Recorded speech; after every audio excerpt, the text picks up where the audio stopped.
Bonjour et bienvenue dans le portrait de la semaine. Un invité vient se confier sur son parcours, sur sa vie.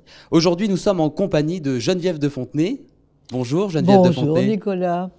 Surnommée la dame au chapeau, vous êtes née Geneviève Mühlmann à Longwy, en Meurthe-et-Moselle. Votre père, ingénieur des mines dans les aciéries, vous êtes l'aîné d'une famille de 10 enfants. Vous confiez régulièrement dans des interviews que vous avez eu une éducation dans le respect des valeurs. Enfant, aviez-vous déjà cette forte personnalité ? Oh, c'est difficile à dire quand même. Quand j'étais petite, je ne sais pas comment j'étais, mais c'est vrai que nos parents nous ont inculqué ces valeurs qui se résumaient finalement à de la dignité en toutes circonstances, le respect de soi et le respect des autres. Donc c'est ce que j'ai appliqué sur toute ma vie et que j'ai essayé de transmettre à toutes les jeunes filles que j'ai rencontrées.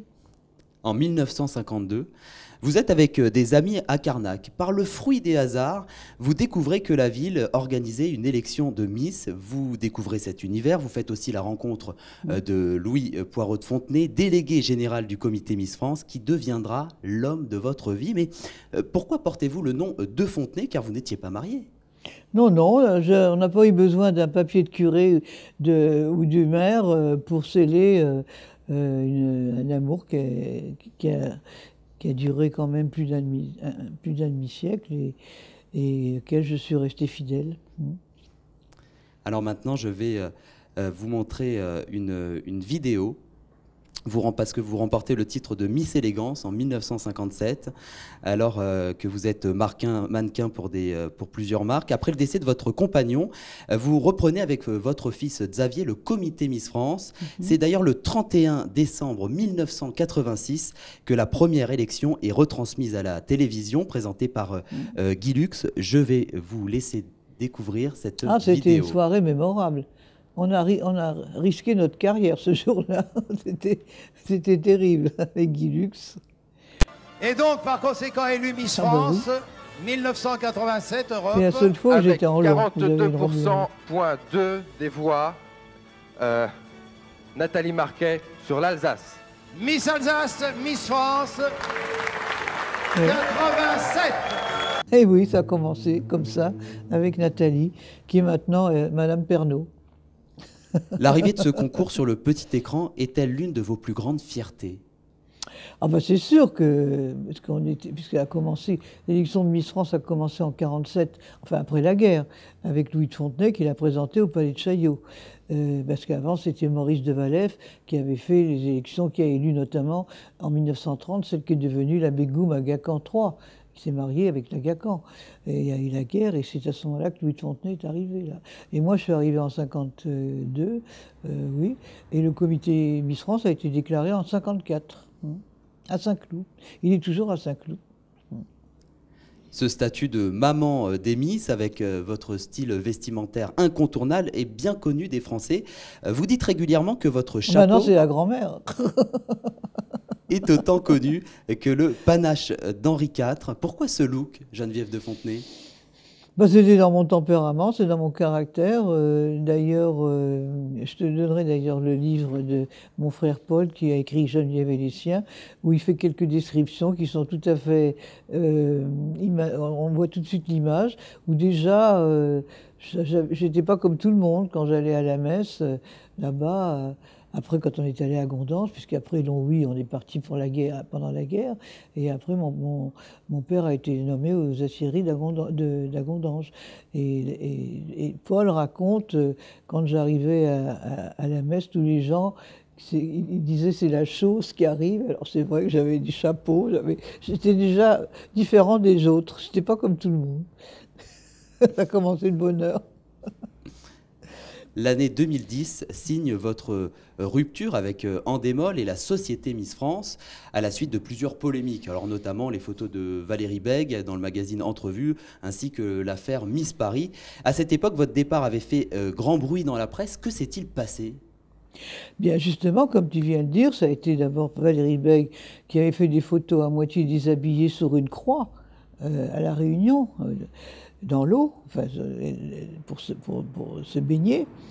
Et ensuite, l'année d'après, il y a eu cette Miss Paris qui a été destitué en 48 heures, et qui avait fait, là, alors, des photos pornographiques, vraiment pornographiques. Donc là, je me suis dit, j'ai plus rien à faire là. Parce que les gens vont dire, bah, vous êtes assis sur vos valeurs. Ils n'auraient pas compris que je sois resté. Donc c'est ce qui fait que je suis parti et que j'ai organisé ce concours dont tu as parlé, puisque tu l'as noté. La même année, vous créez un nouveau comité qui s'appelle Miss Prestige National. D'ailleurs, la toute première élection a lieu salle Wagram à Paris. Ah oui. Les 10 dernières minutes et le sacre de Barbara Morel sont retransmis en direct à la télévision. C'est le début d'une nouvelle aventure. Est-ce que lancer ce nouveau défi était essentiel pour vous? Et si oui, pourquoi? Bien parce que je voulais pas avoir l'air comme ça, de partir. Je voulais démontrer que je pouvais faire autre chose, que bien sûr que Miss France c'est notre bébé, finalement. C'est le nom de De Fontenay est scotché à Miss France, mais je voulais quand même continuer et pas partir comme ça. Donc j'ai réussi à faire pendant 5 ans l'élection. Puis après, bon, j'ai pensé que, de toute façon, justement, Miss France étant une grosse machine avec TF1 et Endemol, on ne pouvait pas lutter longtemps comme ça. Donc je pense que c'était temps. Puis même la société dans laquelle on est maintenant, je ne me retrouve plus dans l'ambiance que j'ai connue pendant toutes ces années. Donc je ne regrette pas. Je ne regrette pas ce que j'ai fait, je ne regrette pas maintenant d'avoir tourné la page.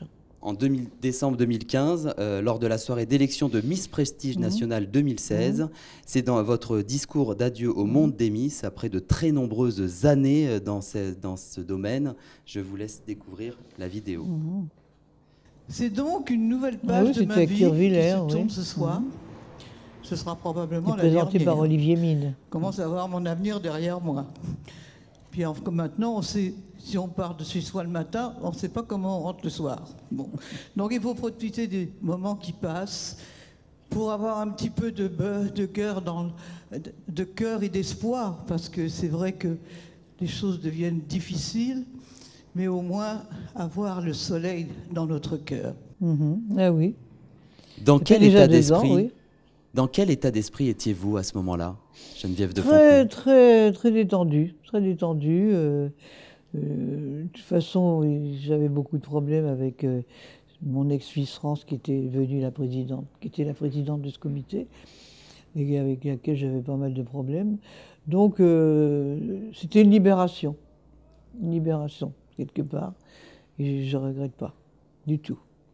Ça faisait un moment que vous y pensiez à ce discours? Oui. Je l'ai fait, j'aurais peut-être dû le faire même l'année d'avant. Mais bon, ça s'est fait comme ça, mais je pense que c'est bien. C'est bien.